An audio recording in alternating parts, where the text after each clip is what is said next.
Survivor episode 5, season 7, Island of Secrets. Another pretty good episode. Yeah.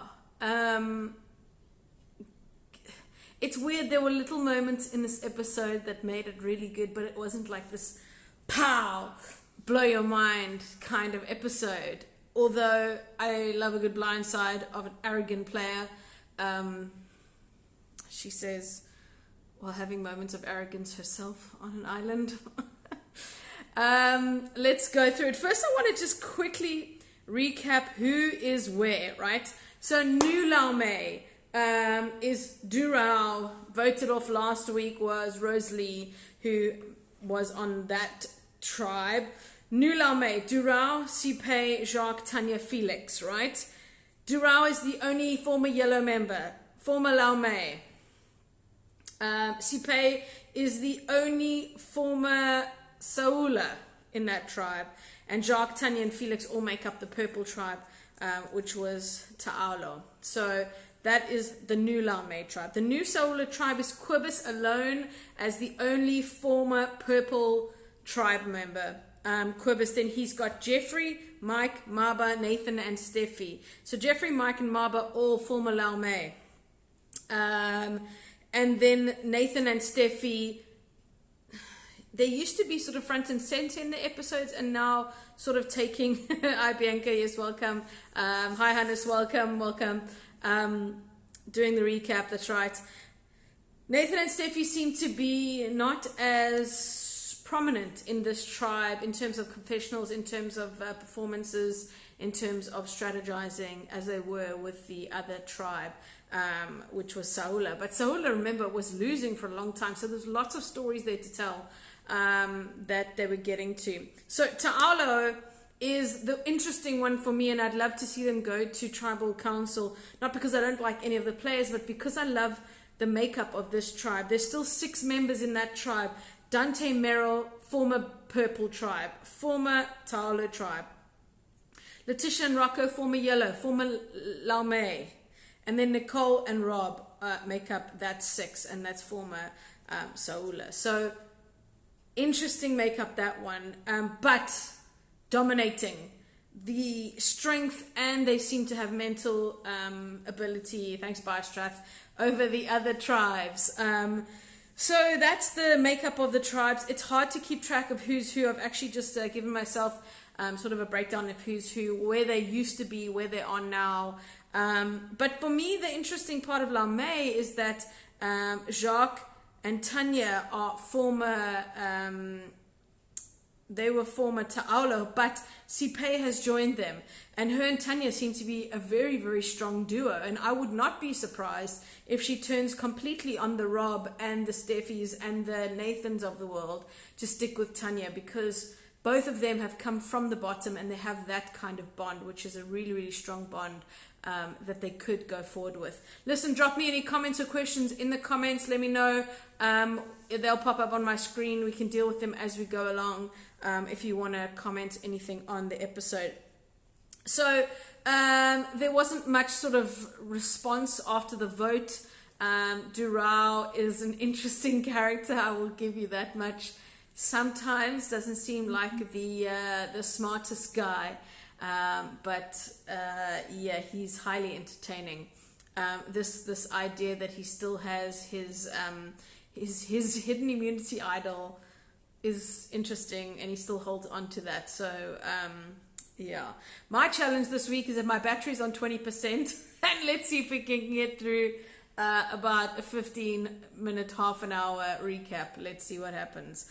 So there wasn't much response from the rest of the tribe about voting out Rosalie. It seemed like a very straightforward vote, but the aftermath of that was that it seemed that Durao was approached by Jacques, or Jacques approached him. I'm actually not quite sure who did what there, but Jacques wanting to work with Durao, sort of give himself a second opportunity. And it seemed as if Felix was just rubbing everybody up the wrong way. And I'm very fascinated by this season that there is very little fire. And I'm very aware of the fact that trying to start a fire with wet wood and wet kindling and stuff, but it fascinates me that they can't keep it going. Even in the rain, there are provisions that you can make to keep a fire going. I just don't understand how it is being let, all of them have very little fire and they're having to restart it. I think if we restarted our fires 2 or 3 times in the whole season, it was a lot. So I'm fascinated by this, and I'm interested that when they get a moral dilemma, sweets versus kindling, dry wood for your fire, that they give them that much wood. And so obviously you're going to take the sweets. Anyway, a comment by the Loudmouth says, many power duos, Meryl and Dante, Robin, Nicole, Letitia, Rocco, Cipe, and Tanya. Robin, Letitia, I'm interested to see. I'm not sure that they are a power couple. Rocco's power, but I'm not sure that he would keep Letitia around, because remember, his mind is all about strength, tribe strength going forward. I'm not sure what's going to happen when he gets to merge, but it is interesting. That tribe specifically interests me because it's 2-2-2-2. And if Rocco was smart, he would want to keep Letitia around just to get numbers in the merge. Everybody's just cheering Letitia on, hoping that she can make merge. One of my favorite moments from the episode was in the reward challenge when Rocco was like, come here. He's like, ah. And Auntie Letitia said, men telling me to do stuff or something. I can't remember her lines, but it was absolutely classic Auntie Letitia there. Okay, so what else is happening on the beaches? Not much strategizing going on. We do hear Nathan bring up throwing a challenge. I am not a fan of throwing challenge. I just have to get to these things. There's lots of comments coming through before he moves them. I'll get on to throwing a challenge in a minute. Bianca CM says they can definitely move their fire pits. It makes no sense. Fire should definitely be number one. But then again, I haven't seen many people fishing or eating chickens or eggs. I've never seen an egg so that they're not going to eat. Kung Fu 62, remind me to answer that near the end. I will tell you, when you watch this season of Survivor, do you miss being there? Bianca, what the heck is everybody eating to sustain themselves? Very little. Jacques, the puzzle guy, messed it up. Hannes, we will come to that in a few minutes. So let's go back to Nathan going and raising the topic to Steffi about throwing challenges. And I was struggling to keep up with his logic, but essentially I think he wants to have numbers going into merge. But wouldn't winning your challenges be keeping people on the beaches? And if you could send people to the Island of Secrets, that's what you would do.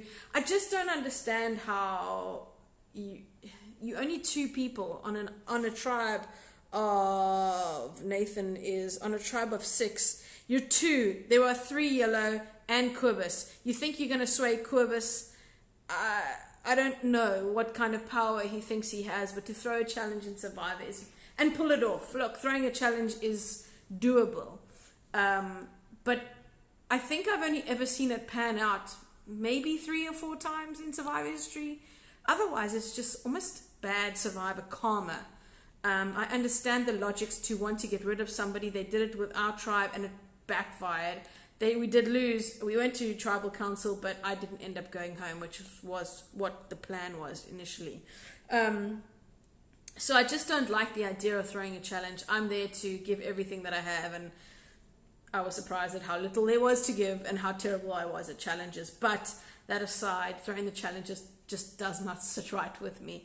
Anyway, so that was them going into the immunity challenge. But the reward challenge this week was a memory game, a nice, cool, calm, chill challenge for them to get into. And it's a classic one. I love it. We didn't get to play that kind of challenge, but it seemed like a really cool overall tribe challenge. There were some comments on the Reddit stream talking about them they shouldn't have allowed the whole tribe to direct somebody when they're going into the course, which I don't know, it's a team challenge still, so if it were an individual game, I don't know how I feel about that. Loudmouth says, I think throwing the challenge worked like once in Pearl Islands and never again. Physical tribes keep winning, just get bored. That's the problem, is that you have these ideas of your your alliances, and then you've never tested them. And somebody said it in in the episode, and like mirrored words that I'd used in the season, where every time we go to a immunity, wow, sorry, my words are escaping me. Every time we go to tribal council and we test our alliance, it comes out the plan that we had put in place. And so every time people were questioning me why I was trusting people, was because every time we went to tribal council, it panned out like we had planned. So I never had any reason to doubt my alliance. And that's a difficult part when you keep winning and you don't have to go to tribal council, even though that is the point.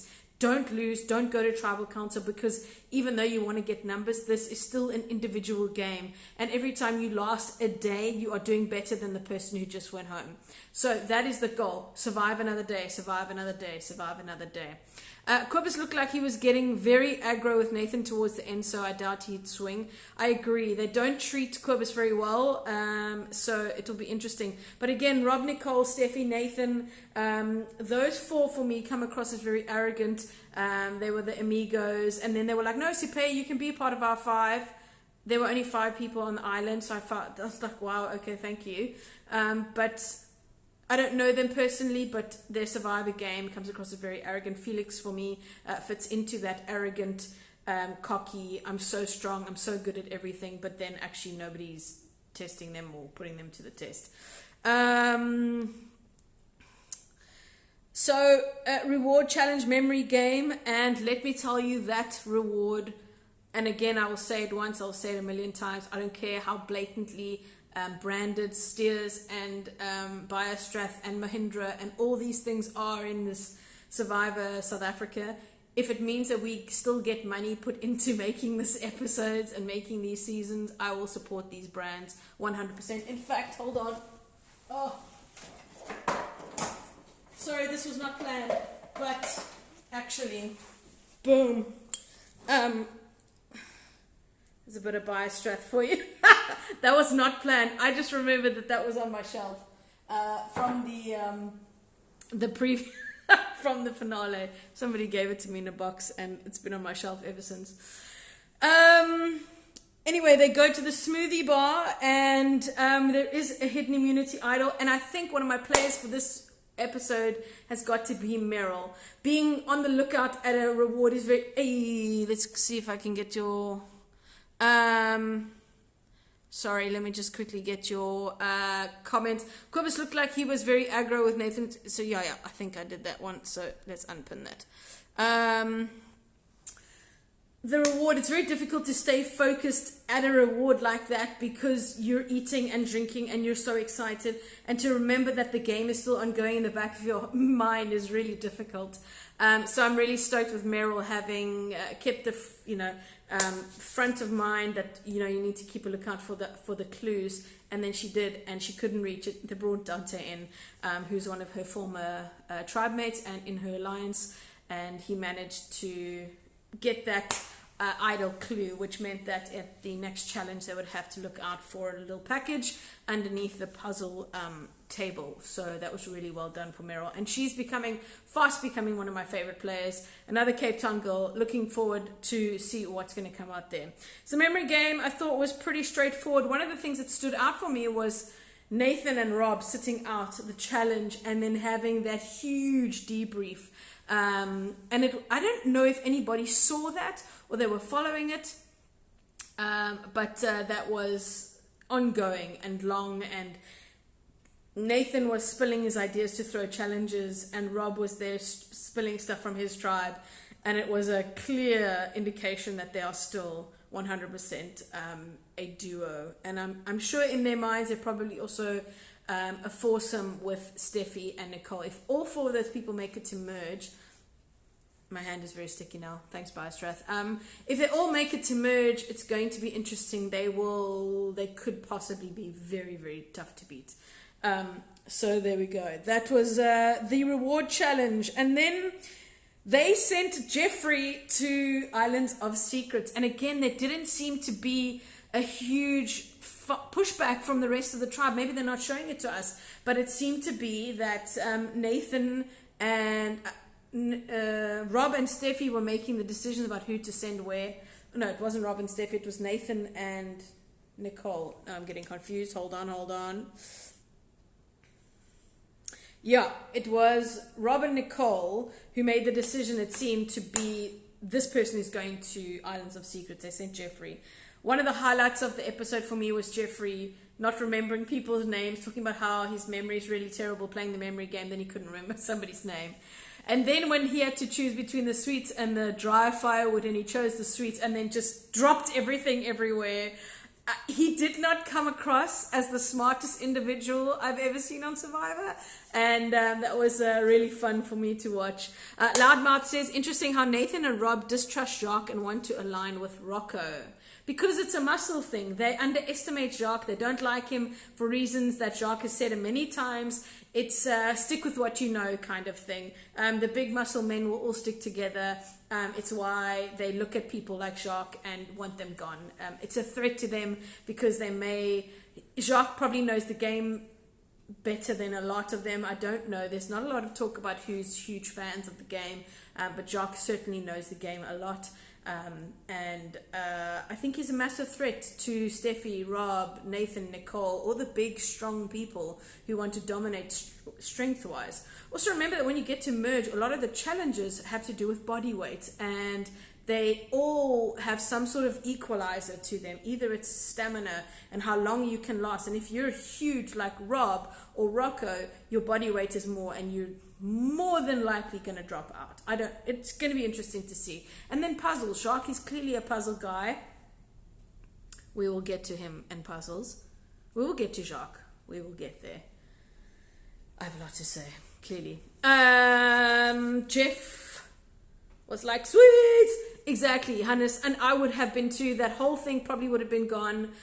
Your tongue starts to react really interestingly to sweets. We won sweets, we won jelly beans and other kind of lollipop things at one of our challenges, and you only have about 4 or 5 at a time, and your tongue starts to, your taste buds start to feel almost like cut up actually from the sugar because you've not had it for so long. But I think him sharing the sweets with the rest of his tribe, I would not have done that. I would have hidden the sweets somewhere and been going back for the oaths. But I do that in my own house, so yeah, that would be no surprise. Quibus, yeah, I've got that. So that would have been interesting to have a clue in the jar, says Loudmouth. Maybe he's still in there. I don't think so. They kind of burned through those sweets, but I mean, he also dropped them everywhere, so he did get to shuffle them around in that big tub of sweets anyway. So the immunity challenge comes along, and so Nathan and Rob have sat out there and now going to take part. Nathan's big idea is to throw the immunity challenge and send themselves to tribal council and then vote out one of the other players. So it was very convoluted and intense, and I still don't even know. Anyway, this game was a brand new one to Survivor, designed by Survivor South Africa and Val and her art department. A lot of different things, collecting, swimming, collecting things along the way, a relay in which the tribes had to retrieve puzzle pieces along the way, and work the puzzles through a board by one by solving the slide puzzle. And then the first 2 tribes to do that successfully would have... I can't unpin it. I don't know how to unpin it. Bianca, stop telling me what to do. I can only repin another comment, I think. Anyway, that was the immunity challenge. And the slide puzzle, Mr. Jacques, who's, by the way, just joined this conversation. Welcome, Lem. Yeah, on your phone, at home, on your computer. In fact, on those little plastic things that we used to have as kids. Simple. Simple. It's a 6-square slide puzzle, and it's easy. Let me tell you, it's hard on Survivor, okay? Take into consideration you're now exhausting because you just had to swim and do all the things and collect all the things. You're tired. You don't sleep properly on Survivor.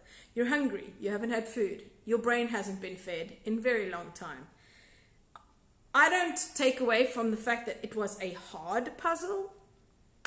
what I do, Jacques, now I feel bad because I'm going to rip you a new one, but you've had it all week. So I shake my head every time Jacques comes with arrogant, I'm going to rock this in 90 seconds. And that definitely kicked him in the ass. And it's hard because you feel so empowered because you know exactly what's coming up. I went into many a challenge knowing exactly what was on the way because of the clue and having seen so much of Survivor that I knew exactly what the challenge was going to be. And then you get there and it is what you thought it was going to be, but you sucked at it. And I would think, how many days are we in now? It's episode 5. We're like 15 days in and you're still arrogantly, still coming across and telling people the things that you're gonna do. And I really hope that in the episodes to come that Jacques somehow relaxes a bit, because the problem is that because he's playing so hard and verbally coming at people, like when Felix said I should keep hold of the idol, he's like, who do you think you're talking to?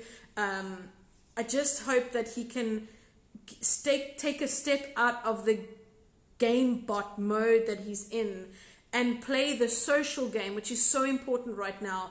And he's in a tribe of kind of misfits. Sipe was on the bottom, Tanya was on the bottom, Durao he's a strange little man. And with those 4, if you could smash those 4 into a tight alliance, and you would never quite know because of the previous tribal alliances, but Tanya doesn't have any love from her previous tribe, gone. You could essentially put a solid 4 together with these 4 people and play forward, but it would take a lot of social management. So that'll be interesting to see going ahead. So Nathan's plan to throw the challenge doesn't seem to kind of want to pan out. And again, throwing the challenge is a bad idea, and it's also very difficult to do. So that was interesting for me to see. And you could see that Quibus almost tried to... I think he turned to him and said at one point, are you in this challenge? Are you trying to win this challenge? What are you doing? And he was like, why wouldn't I? So I think Quibus is onto something. He's admitted he's not the most strategic player, but I hope that he sees through it and calls him out on it in front of the rest of the tribe.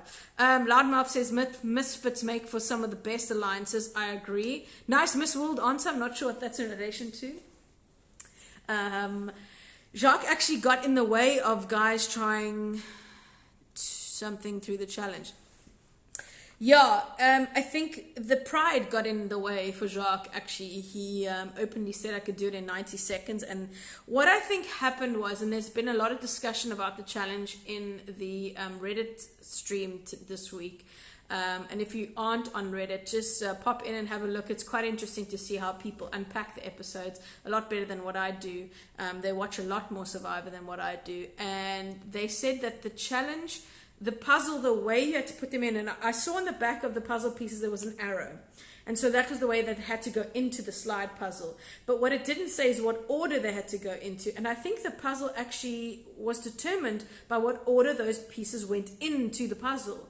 So some people say that it was an unsolvable puzzle, and it took over 2 hours to complete. So maybe the way in which it was put together hampered Jacques, and he couldn't get to where he wanted to be in 90 seconds.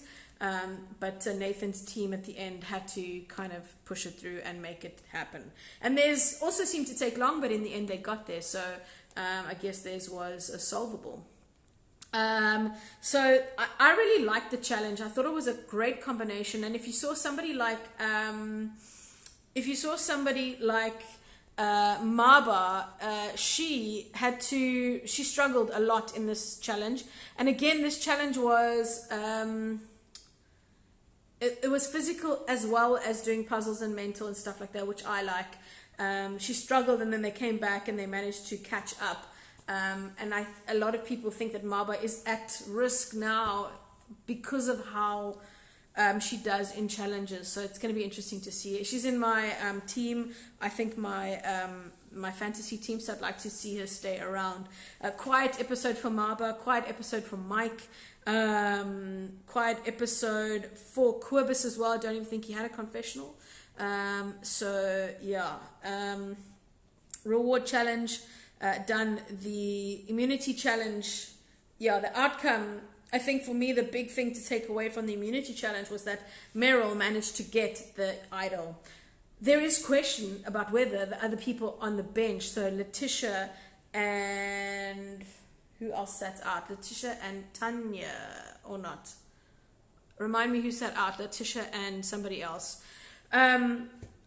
There was question about whether they saw her get the idol or somebody on her team. So when she got back to the beach, she actually told everybody. But that's been the main theme of idols and hidden immunity idols in this survival, is that nobody can keep them secrets.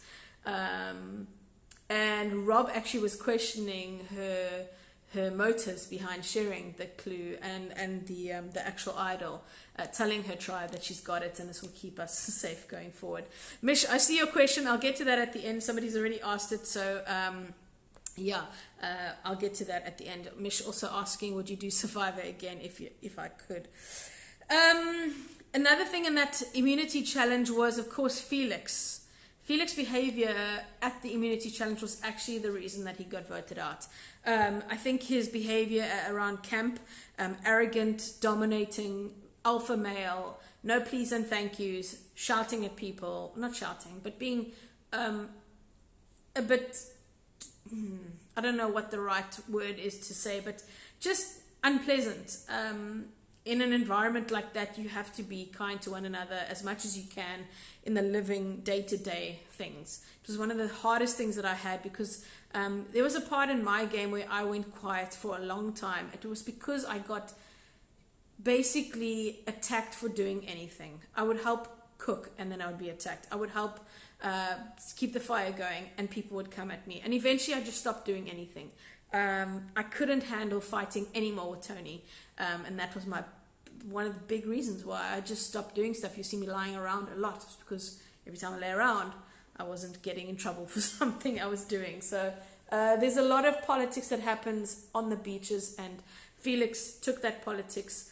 It was his personality, and he went to the challenge and he started just attacking Jacques for being arrogant about the puzzle, which he was, but you don't do it there. And he was bringing in the other tribe members from each side and being like, look at this guy, he said he could do it. And just, you don't do that. You're part of a team. You don't dog your own team to other people. And I think absolutely deservedly being voted out for that, just for that behavior. Especially at this point in the game, it's still a team game. I did say earlier on that it is an individual game, but you still need those individuals who are part of your team to go to bat for you every challenge. You want to win challenges because you want to eat, and you want to win challenges because you don't want to go to tribal council. So, sorry Felix, but you tanked yourself there. So yeah. I think Meryl getting the idol again, for me, Meryl, one of the biggest players and one of the best standout players this week, and she's coming to the fore and she's quite funny as well. I'm looking forward to week by week seeing how Meryl is doing. Another one for me who stood out in the episode was Sipe and Tanya. Sipe had a really cool rant as well about Felix and how you don't talk to people like that, and who does he think he is, and I can't stand it anymore. Bringing in Tanya, who Sipe seems to be one of the people who's able to like bring Tanya onto a level where it's like calm, straightforward, thoughtful, this is what we're going to do, and then she nails it out and does it. So really, really hats off to Sipe for that. And then Durao, can we just for a moment talk about his acting?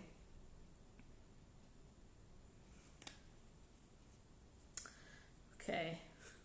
I don't have time to take dramatic pauses because my battery's going to die. But Durao and his secret idol that looks like a 4-year-old came up with it after an arts and craft class.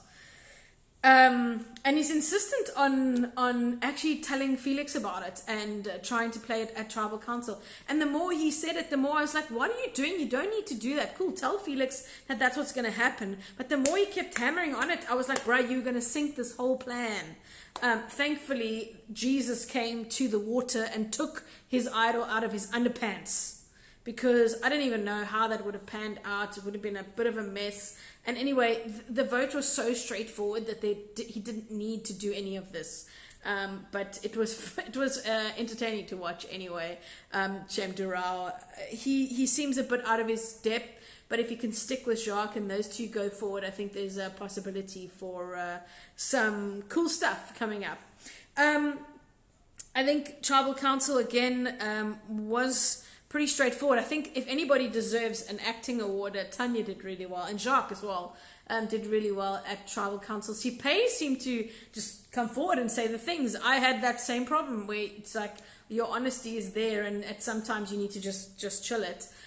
But you get asked a question and you just answer it off the top of your head. And Nico's sitting there with his beautiful face, staring at you with his big brown eyes, and asking you, what are you basing your vote on? And you want to just say Felix, but you have to kind of put a story to it. She was the only one who kind of alluded that Felix was in trouble because of his behavior at Tribal Council. So, but a pretty straightforward vote. I think we've never seen a vote where there's only been, or in this season specifically, where there's never been another option even floated. It was Felix when they walked in. It was Felix when they went to write names down. My favorite part, though, of the vote was when they read the first name out, and it was Durao, and Felix was like, yes, here I am, boss man. And the very next vote, he was like, and he realized, bruh, you've been played. Good to see a big alpha strong male being voted out. Obviously, as I say, I don't agree with his dominating personality and telling people what to do in that kind of tone. And I actually think I had tendencies along those lines myself. So, tough one for Felix. I didn't actually remember the throw forward to the next episode, but how many people? We've got 5 and 6. That is 11, and there's 17 people left. We're going to head to a merge soon, especially if Lau Mei loses again. I don't know. These two tribes are 6-6 still in, looking very good. So it's going to be interesting to see when they actually merge into 2, and that's when I'm hoping for fireworks. But to be honest with you, some of these personalities are actually quite chilled, and I'm hoping that something lights fires underneath them and they start to scramble, because right now it still looks like a former tribe alliance that people are basing their votes on in their alliances. So I'm hoping that some people start jumping ship. Somebody like Quibus looks primed to be jumping across somewhere, but where he'll go, I'm not sure. Dante and Meryl still looking good as a 2. Letitia and Rocco, we don't actually know what's happening there. And Rob and Nicole obviously firmly still form a blue. Nathan and Steffi, they're not going anywhere. They stuck to one another. Although Steffi seemed to be questioning Nathan's ideas of throwing challenges. It doesn't sit right with her, so we'll see. And Sipei, for me, Sipei and Tanya seem like a strong duo, and if Sipei goes back to her blues, I think she will do herself a disservice, because she's at the bottom of that 5. Right now she's got a solid 2, and she seems to be top 3 at least in her 5 there. So and now it's a 4. So Durao, Sipei, Jacques, Tanya. I think Sipei is the one with Jacques sort of calling the shots in that one, so she'll be interesting to see. I don't have a front runner. I can't call these things. Survivor's got too many twists and turns to ever call somebody a front runner. But yeah, we'll see what happens. Episode 6 next week's Thursday, 7 on Mnet. Let's quickly get to this question. I've been asked twice in this Insta Live whether I would do Survivor again. And I say this with all sincerity, that Survivor affected me so much. It changed who I was a lot. It changed friendships. It messed with relationships. It gives you a false sense of who you are, because you come out of the game and you think somehow you're going to be a celebrity, and you're not. And I work in the media industry already, and it was a interesting an experience coming out of Survivor, thinking you're going to be one thing and you're not. But the game consumes who you are. You think about it all the time. You think about what you should have done, what you could have done. I mean, think about how difficult it was for me to watch the final episode where I messed it up and gave Tom R1,000,000, and how often I played that over in my brain. So, would I do it again? It would probably be for my best interest to say no. However, I have extreme cases of FOMO, and so to say no to anything for me would be very difficult. I enjoyed the actual playing of the game. I really enjoyed being on an island and playing Survivor and getting to see how it all gets done. I was in love with the production. I thought it was so well done, and the South African crew and Afrikaans and all the local crew that we worked with were absolutely incredible, and they put on this mammoth task over 39 days, and the days that they work their butts off before we even arrive, and having to mop up and clean up after we leave, and just logistics of moving people around and getting visas for people. It's incredible. So it wouldn't be a good idea for me to play again, but I don't think I'd be able to say no. I also don't know if it would be in my best interest, because I made it to second place. If I go into Survivor again, what are the chances that I'm not going to be one of the first people voted out? I was almost the first person voted out in our season. So, I don't know. I honestly don't know. It depends on where I am in my life. But to be completely honest with you, I would hate to be on these episodes of Survivor, because Samoa looks like no joke. Our Philippines look like a complete holiday compared to what these people are going through. And I think we haven't even seen the worst of it, because they're only like 2 weeks in. I think Samoa would be super tough. In that rain, I would have been so miserable. So yeah, I don't know.